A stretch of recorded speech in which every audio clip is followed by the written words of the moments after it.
We all know that advanced economies of the world are the main polluters.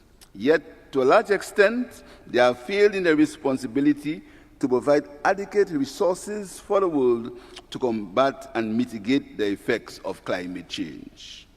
Faced with this untenable situation, states have been forced to come together through multilateral agreements to request climate justice under international law through the Commission of Small Island States on Climate Change and International Law, spearheaded by Prime Minister of Antigua, the Honorable Gaston Brown.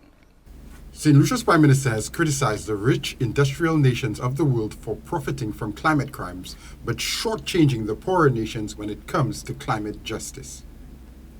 The UN COP29 meetings have just ended, and the gravity of the situation was again emphasized. One of the most important issues was how much of the 23 wealthy Annex II countries would agree to support the required climate finance goals. It is estimated that developing countries need for mitigation and adaptation between US $5.1 to $6 trillion required by 2030.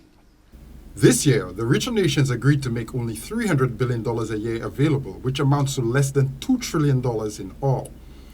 The Prime Minister noted that this fits into a pattern that dates back to slavery times when slave owners got reparations for emancipation, while the captives who were freed got nothing.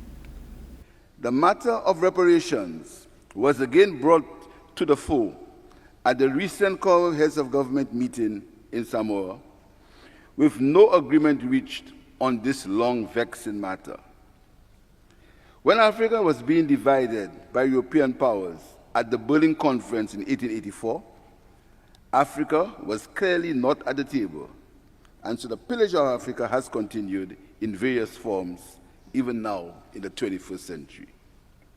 Prime Minister Pierre pointed to the lasting effects these long-lasting policy prejudices have. We are aware that the global governance system has not been fair to some countries of the South. Look at the country of Cuba that has been subjected to an embargo for over 60 years, which has caused untold human sufferings to its people, only because Cuba has chosen its own path of social and economic development. However, the people of Cuba continue to be resilient and have assisted countries in the South in their health care areas. He also mentioned Haiti as one of the best examples of how rich nation justice is unfair and perpetuates more injustice. Haiti today is a broken and often forgotten country.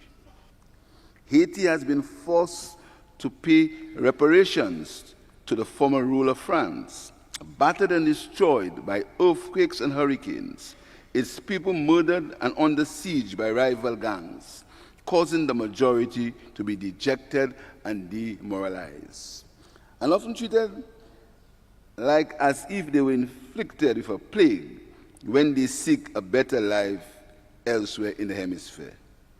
The Prime Minister's statements were made at Morocco's Medes Forum, a strategic meeting for global players involved in the geostrategic political, economic, and social spheres of southern countries, more specifically the Mediterranean, African, and Arab regions, but with an opening on the Latin American regions and Asia.